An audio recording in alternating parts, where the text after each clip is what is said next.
പണ്ടുള്ളവർ പറയായിരുന്നു തുമ്മിയാൽ തെറിക്കുന്ന മൂക്കാണെങ്കിൽ അങ്ങ് തെറിച്ച് പോട്ടെ എന്ന്. പക്ഷേ 10ഉം 20ഉം പ്രാവശ്യം അടുപ്പിച്ച് തുമ്മുന്നവരുടെ ബുദ്ധിമുട്ട് അനുഭവിക്കുന്നവർക്ക് മാത്രമേ മനസ്സിലാവത്തുള്ളൂ. നമ്മൾ ആയുഷ്കാലം മരുന്നുകൾ കഴിക്കുന്നതിനെ പറ്റി ഒത്തിരി പേടിക്കാറുണ്ട്. പക്ഷേ ഇത് ആയുഷ്കാലം കഴിക്കേണ്ടി വരില്ല എന്നുള്ളതാണ് എൻ്റെ സത്യം. അതേപോലെ ഇതിന് 3 സ്റ്റെപ്സ് ഉണ്ട്. 3 പ്രധാനപ്പെട്ട കാര്യങ്ങൾ ഇതിന് ശ്രദ്ധിക്കുകയും വേണം. ഇതിൻ്റെ ടെക്നിക്കിനാണ് ഏറ്റവും പ്രാധാന്യം കൊടുക്കേണ്ടത്. കറക്റ്റായിട്ട് രോഗി അത് ശീലിച്ചില്ല എന്നുണ്ടെങ്കിൽ ഈ മരുന്നെല്ലാം വേസ്റ്റ് ആവും. ഇൻഹേലർ മരുന്നുകൾ കൊണ്ട് ഒരു പ്രയോജനമില്ല എന്ന് രോഗിക്കും വീട്ടിലുള്ളവർക്കും ഒക്കെ തോന്നാനിടയുണ്ട്. ഇൻഹേലർ മരുന്നോ? ഈ കോവിഡ് കഴിഞ്ഞിട്ടുള്ള ചുമയ്ക്ക് നമ്മൾ എന്തിനാണ് ഇൻഹേലർ മരുന്ന് എടുക്കുന്നത്? അലർജി കൊണ്ട് കുറച്ച് ചുമയ്ക്കുന്നുണ്ട് എന്നുള്ളതല്ലാതെ ശ്വാസം മുട്ടലൊന്നും എനിക്കില്ലല്ലോ. ഇതെടുത്തു കഴിഞ്ഞെന്നാൽ എൻ്റെ കുഞ്ഞിന് വളർച്ച മുരടിച്ചു പോകത്തില്ലേ? അല്ലെങ്കിൽ ജീവിതാവസാനം വരെ ഇത് കണ്ടിന്യൂ ചെയ്യേണ്ടി വരത്തില്ലേ? ഇതിൽ സ്റ്റിറോയിഡ് അടങ്ങിയിട്ടില്ലേ? ഇതെടുത്തു കഴിഞ്ഞാൽ വണ്ണം വയ്ക്കത്തില്ലേ? ആളുകൾക്ക് ഇൻഹേലർ മരുന്നുകളെക്കുറിച്ചിട്ടുള്ള സംശയങ്ങൾ ഒട്ടനവധിയാണ്. നമസ്കാരം, ഞാൻ doctor Bibin Jose, consultant pulmonologist. നമുക്ക് ഈ ഇൻഹേലർ മരുന്നുകളെക്കുറിച്ച് ഇന്ന് ശാസ്ത്രീയമായിട്ടൊന്ന് മനസ്സിലാക്കാം. ലോകത്ത് എമ്പാടും ശ്വാസകോശ രോഗങ്ങൾക്ക് അത് ഏത് ലോകോത്തര രാജ്യം എടുത്തെന്നാൽ പോലും അമേരിക്കയോ യൂറോപ്പോ ജപ്പാനോ തുടങ്ങി ഏത് രാജ്യങ്ങളിലാണെങ്കിലും ശ്വാസകോശ രോഗങ്ങൾക്ക് ഏറ്റവും നല്ലതും എഫക്റ്റീവും ഡോസ് കുറഞ്ഞതുമായി പൾമണോളജിസ്റ്റ് സജസ്റ്റ് ചെയ്യുന്ന ഒരു തരം മരുന്നുകളാണ് ഇൻഹേലർ മരുന്നുകൾ. നമ്മൾ വിചാരിക്കുന്നത് പോലെ ഇൻഹേലർ മരുന്ന് അത് ഏറ്റവും എൻഡ് സ്റ്റേജ് എടുക്കുന്ന വളരെ ഡോസ് കൂടിയ ഒരു മരുന്നല്ല, നേരെ തിരിച്ചാണ്. ഇത് ഏറ്റവും ഡോസ് കുറഞ്ഞതാണ് എന്നുള്ളതാണ് അതിൻ്റെ സത്യം. നമുക്ക് ഇതിൻ്റെ ഈ ഇൻഹേലറിൻ്റെ കവർ എടുത്ത് നോക്കിയെന്നാൽ കാണാവുന്നതാണ്. അതിൽ മാക്സിമം 400 mcg മൈക്രോഗ്രാം മരുന്നാണ് അടങ്ങിയിട്ടുണ്ടാവുക. എന്ന് പറയുന്നത് 1 മില്ലിഗ്രാമിൻ്റെ പകുതി പോലും ഇല്ല എന്നുള്ളത് മനസ്സിലാക്കുക. നമ്മൾ കഴിക്കുന്ന പാരസെറ്റമോൾ ഗുളിക പോലും 650 മില്ലിഗ്രാമാണ് ആ സ്ഥാനത്ത് എന്നുള്ളത് പ്രത്യേകം ഓർമ്മിക്കുക. ഈ ഇൻഹേലർ മരുന്ന് എപ്പോഴാണ് എടുക്കുന്നത്? എപ്പോഴും ഏത് അസുഖത്തിനും ഇൻഹേലർ എടുക്കേണ്ടി വരത്തില്ല, അങ്ങനെ ഡോക്ടർ നിർദ്ദേശിക്കുകയില്ല. അത് അറിയണമെങ്കിൽ നമ്മൾ കൃത്യമായിട്ടുള്ളൊരു ടെസ്റ്റ് ചെയ്ത് നോക്കണം. അതിന് പൾമണറി ഫങ്ഷൻ ടെസ്റ്റ് എന്നാണ് പറയുക, അഥവാ സ്പൈറോമെട്രി. പലപ്പോഴും കോവിഡ് കഴിഞ്ഞിട്ട് ആളുകൾക്ക് നീണ്ടു നിൽക്കുന്ന ചുമയുണ്ടാവാറുണ്ട്. നേരത്തെ അലർജി ഉണ്ടായിരുന്ന ആളുകളാണെന്നുണ്ടെങ്കിൽ കോവിഡിന് ശേഷം ഈ അലർജി പ്രശ്നങ്ങൾ അല്പം അധികരിക്കുന്നതായിട്ട് കാണാറുണ്ട്. പ്രത്യേകിച്ചും സ്ത്രീകൾക്കൊക്കെ മൂത്രം അറിയാതെ പോകുന്നത് പോലുള്ള ചുമയാണ്. അല്ലെങ്കിൽ തുമ്മലുള്ളവർക്കാണെങ്കിൽ തല പറഞ്ഞു പോകുന്നത് പോലത്തെ തുമ്മലാണെന്ന് പലരും പറയാറുണ്ട്. പണ്ടുള്ളവർ പറയായിരുന്നു തുമ്മിയാൽ തെറിക്കുന്ന മൂക്കാണെങ്കിൽ അങ്ങ് തെറിച്ച് പോട്ടെ എന്ന്. പക്ഷേ 10ഉം 20ഉം പ്രാവശ്യം അടുപ്പിച്ച് തുമ്മുന്നവരുടെ ബുദ്ധിമുട്ട് അനുഭവിക്കുന്നവർക്ക് മാത്രമേ മനസ്സിലാവത്തുള്ളൂ. അപ്പോൾ ഇങ്ങനെയുള്ളപ്പോൾ എന്തുകൊണ്ടാണ് ഈ തുമ്മൽ അല്ലെങ്കിൽ ചുമ ഇങ്ങനെയുള്ള പ്രശ്നങ്ങൾ ഉണ്ടാവുന്നത് എന്നുള്ളത് നോക്കി. ഇപ്പോൾ അലർജി കൊണ്ടാണെങ്കിലും കോവിഡ് പോലുള്ള എന്തെങ്കിലും വൈറൽ ഇൻഫെക്ഷൻ കൊണ്ടാണെങ്കിലും ശ്വാസനാളികളിൽ പലതരത്തിലുള്ള നീർക്കെട്ടും, ഇൻഫ്ലമേഷൻ, എഡിമ, ബ്രോങ്കോ കൺസ്ട്രിക്ഷൻ അല്ലെങ്കിൽ ബ്രോങ്കോ സ്പാസം എന്ന് പറയുന്ന ഈ പ്രശ്നം ഉണ്ടാകാറുണ്ട്. അപ്പോൾ ഇങ്ങനെ വരുമ്പോൾ നമുക്ക് ഏറ്റവും എഫക്റ്റീവായിട്ടുള്ളത് ഇൻഹേലർ മരുന്നുകൾ തന്നെയാണ് എന്നുള്ളത് ഓർമ്മിക്കുക. അപ്പോൾ നമ്മൾ സ്പൈറോമെട്രി എന്ന് പറയുന്ന ടെസ്റ്റിൽ അത് നോക്കുന്നതും ഇത് തന്നെയാണ്. പലപ്പോഴും എക്സ്റേ പോലുള്ള ടെസ്റ്റുകളിൽ അല്ലെങ്കിൽ ബ്ലഡ് ടെസ്റ്റുകളിൽ ഈ പറയുന്ന ബ്രോങ്കോ കൺസ്ട്രിക്ഷൻ നമുക്ക് കൃത്യമായിട്ട് നിർണ്ണയിക്കാൻ കഴിയില്ല. അതുകൊണ്ടാണ് ശ്വാസം എടുക്കുകയും വിടുകയും ചെയ്യുന്നതിൻ്റെ തോത് മനസ്സിലാക്കി അത് കൃത്യമായി ഗ്രാഫിക്കലി റെപ്രസെൻ്റ് ചെയ്ത് അതിനനുസരിച്ചിട്ടുള്ള ഇൻഹേലർ മരുന്നുകളുടെ ഡോസ് നിശ്ചയിച്ച് നമ്മൾ രോഗികൾക്ക് നിർദ്ദേശിക്കാറുള്ളത്. അപ്പോൾ ഈ ഇൻഹേലർ മരുന്നിൽ അടങ്ങിയിരിക്കുന്ന മരുന്നുകൾ തന്നെ 2 ടൈപ്പ് ഉണ്ട്. അത് പണ്ടൊക്കെ 2 തരത്തിലുള്ള ഇൻഹേലർ ആയിരുന്നു കൊടുത്തിരുന്നത്. അത് കൺട്രോൾ ചെയ്യാനായിട്ട്, അതായത് ശ്വാസമുട്ടൽ ഉണ്ടാകുമ്പോൾ അത് ഉപയോഗിക്കാനായിട്ടൊരു ഇൻഹേലറും ഉണ്ടാകാതിരിക്കാൻ വേണ്ടി മെയിൻറ്റെയിൻ ചെയ്യാനായിട്ട് റിലീവർ ആയിട്ടുള്ള മരുന്നുകൾ, അങ്ങനെ 2 ഇൻഹേലറായിട്ട് കമ്പൈൻ ചെയ്തായിരുന്നു കൊടുത്തുകൊണ്ടിരുന്നത്. പക്ഷേ ഇപ്പോൾ പുതിയ രീതി അനുസരിച്ച് സ്മാർട്ട് തെറാപ്പി എന്ന് പറയുന്ന single inhaler maintenance and reliever therapy എന്ന് പറയുന്ന ഫുൾ ഫോമിൽ അറിയപ്പെടുന്ന ഒറ്റ ടൈപ്പ് ഇൻഹേലറാണ് നമ്മൾ ഉപയോഗിക്കാനായിട്ട് കൊടുക്കുക. അപ്പോൾ ഇതിൽ തന്നെ 2 ടൈപ്പ് മരുന്നുകളുണ്ട്. Long acting beta 2 agonist LABA എന്ന ചുരുക്കപ്പേരിൽ അറിയപ്പെടുന്ന സാൽമെട്രോൾ, ഫോർമെട്രോൾ തുടങ്ങിയ മരുന്നുകൾ. അതുപോലെ ഇൻഹെയിൽഡ് കോർട്ടിക്കോസ്റ്ററോയിഡ്, ഫ്ലൂട്ടിക്കസോൺ, ബ്യൂട്ടിസണൈഡ് തുടങ്ങിയ മരുന്നുകൾ. അപ്പോൾ ഇത് രണ്ടും കമ്പൈൻ ചെയ്തുള്ള ഒറ്റ ഇൻഹേലറാണ് ഉപയോഗിക്കുക. അവിടെ തന്നെ സ്റ്റിറോയിഡ് എന്ന വാക്ക് നമ്മൾ കേട്ട് കഴിഞ്ഞു. ഈ സ്റ്റിറോയിഡ് എന്ന് പറയുമ്പോൾ ആളുകൾ എല്ലാവരും വിചാരിക്കുന്നത് ഈ അത്ലറ്റ്സും സ്പോർട്സ് താരങ്ങളും ഒക്കെ ദുരുപയോഗം ചെയ്യുന്ന, ബോഡി ബിൽഡേഴ്സൊക്കെ ഇഞ്ചെക്റ്റ് ചെയ്യുന്ന അനബോളിക് സ്റ്റിറോയിഡിനെ കുറിച്ചാണ്. പക്ഷേ ഇത് അങ്ങനെയുള്ള സ്റ്റിറോയിഡ് അല്ല എന്നുള്ളത് മനസ്സിലാക്കുക. ഇത് ഇൻഹെയിൽഡ് കോർട്ടിക്കോസ്റ്ററോയിഡ് എന്ന് പറയുന്ന വേറെ തന്നെ ഒരു രീതിയിലുള്ള നൂതനമായിട്ടുള്ളൊരു മരുന്നാണ്. പണ്ടൊക്കെ കൊടുത്തിരുന്ന സാൽബ്യൂട്ടമോൾ ഇൻഹേലറൊക്കെ ഉണ്ടായിരുന്നു, അത് ഇപ്പോഴും കൊടുക്കാറുണ്ട്.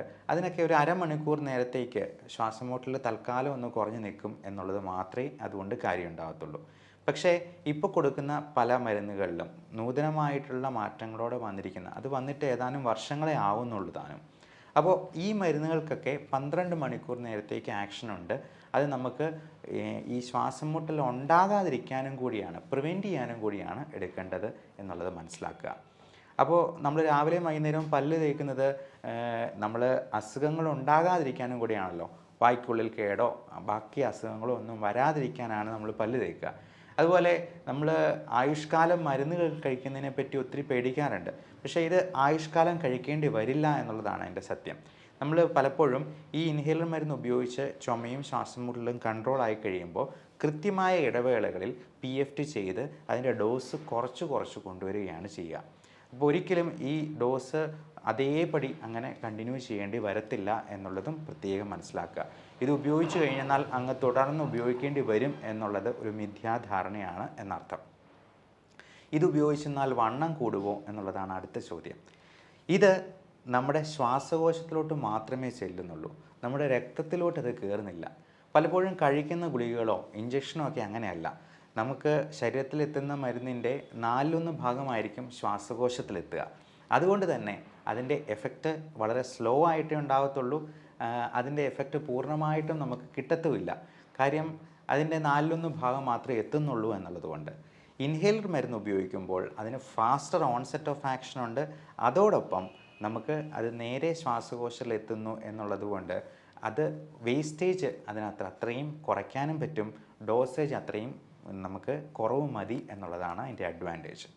പക്ഷേ ഒരു കാര്യം പ്രത്യേകം ശ്രദ്ധിക്കുക, ഇൻഹേലർ മരുന്ന് നമ്മൾ സിനിമയിലൊക്കെ കാണുന്നത് പോലെ ഇത് പോക്കറ്റിലിട്ടുകൊണ്ട് നടന്നിട്ട് ശ്വാസം മുട്ടലുണ്ടാകുമ്പോഴത്തേക്കും 2 ഞെക്കിയിട്ട് വീണ്ടും പോക്കറ്റിലെടുത്ത് വയ്ക്കാൻ ഉള്ളതല്ല. അങ്ങനെ എടുത്തെന്നാൽ 90% മരുന്നും വായ്ക്കകത്ത് കിടന്ന് വേസ്റ്റായി പോകത്തേ ഉള്ളൂ എന്നുള്ളത് സാരം. ഇത് ഇൻഹേലർ ഈ തരത്തിലുള്ള മരുന്നുകളാണെന്നുണ്ടെങ്കിൽ നമ്മൾ ഈ സ്പ്രേ ഉപയോഗിക്കുമ്പോഴത്തേക്കും ഇതിൻ്റെ കൂടെ സ്പേസർ എന്ന് പറയുന്ന ഇങ്ങനെയൊരു മെഷീനും കൂടി ഉപയോഗിക്കണം. അത് പലതരത്തിലുള്ള സ്പേസേഴ്സ് അവൈലബിൾ ആണ്. മിനി സ്പേസർ, പല കമ്പനികൾ ഇറക്കുന്ന സ്പേസേഴ്സ് ഉണ്ട്. അപ്പോൾ ഈ സ്പേസറിൽ ഏറ്റവും അനുയോജ്യമായിട്ടുള്ളത് ഓരോരുത്തരുടെയും രീതി അനുസരിച്ചാണ് നമ്മൾ തിരഞ്ഞെടുക്കുക. ഒത്തിരി പ്രായമുള്ള ആളുകൾക്ക് ഇത് വലിക്കാൻ പോലും പറ്റാതെ വരും. അതുപോലെ തീരെ ചെറിയ 2 വയസ്സിൽ താഴെയുള്ള കൊച്ചുകുട്ടികൾക്ക് പോലും ഇൻഹേലർ കൊടുക്കേണ്ടി വരാറുണ്ട്. അവർക്ക് നമ്മൾ ബേബി മാസ്ക് വെച്ചാണ് കൊടുക്കുക. അപ്പോൾ ബേബി മാസ്ക് ഇതിൻ്റെ അറ്റത്ത് വെച്ചതിന് ശേഷം നമ്മൾ ഇതിനുള്ളിൽ വെച്ചാണ് നമ്മൾ സ്പ്രേ ചെയ്യുക. ഇത് നല്ലപോലെ കുലുക്കിയതിന് ശേഷം ഇത് ഇതിൻ്റെ ഉള്ളിലേക്ക് വെച്ച് ഒറ്റ സ്പ്രേ അടിക്കുക. എന്നിട്ട് ഈ മൗത്ത് പീസ് നമ്മൾ വായിൽ വെച്ചിട്ട് വലിക്കുകയാണ് ചെയ്യുക. ഇതിനുള്ളിൽ ഒരു വാൽവ് ഉണ്ട്, നിങ്ങൾക്ക് ശ്രദ്ധിച്ചെന്നാൽ അറിയാം. ഈ വാൽവ് നമ്മൾ ഉള്ളിലോട്ട് വലിക്കുമ്പോൾ മാത്രമേ തുറന്നു വരത്തുള്ളൂ. അതേസമയം നമ്മൾ ഉള്ളിലോട്ട് ഊതിക്കഴിഞ്ഞെന്നാൽ ഇത് അടയുകയും ചെയ്യും.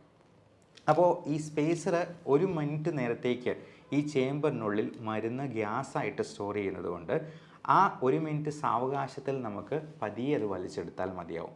ഇങ്ങനെ എടുത്തെന്നാൽ മാത്രമേ ശ്വാസകോശത്തിലോട്ട് അത് പൂർണ്ണമായിട്ടും എത്തുകയുള്ളൂ. അതേപോലെ ഇതിന് 3 സ്റ്റെപ്സ് ഉണ്ട്. 3 പ്രധാനപ്പെട്ട കാര്യങ്ങൾ ഇതിന് ശ്രദ്ധിക്കുകയും വേണം.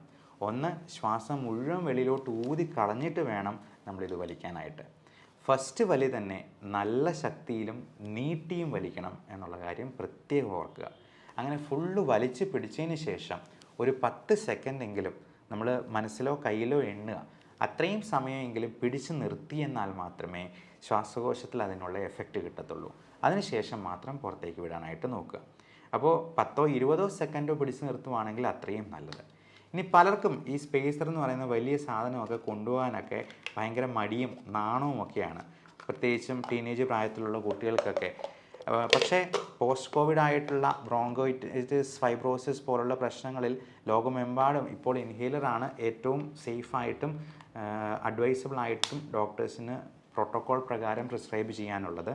അപ്പോൾ അങ്ങനെ വരുമ്പോൾ ഈ സ്പേസർ ഉപയോഗിക്കാനായിട്ട് യാതൊരു ദുരഭിമാനവും വിചാരിക്കേണ്ട. നമ്മുടെ അസുഖം കുറഞ്ഞു കഴിയുമ്പോഴത്തേക്കും തീർച്ചയായിട്ടും നമുക്കത് നിർത്താനും പറ്റും.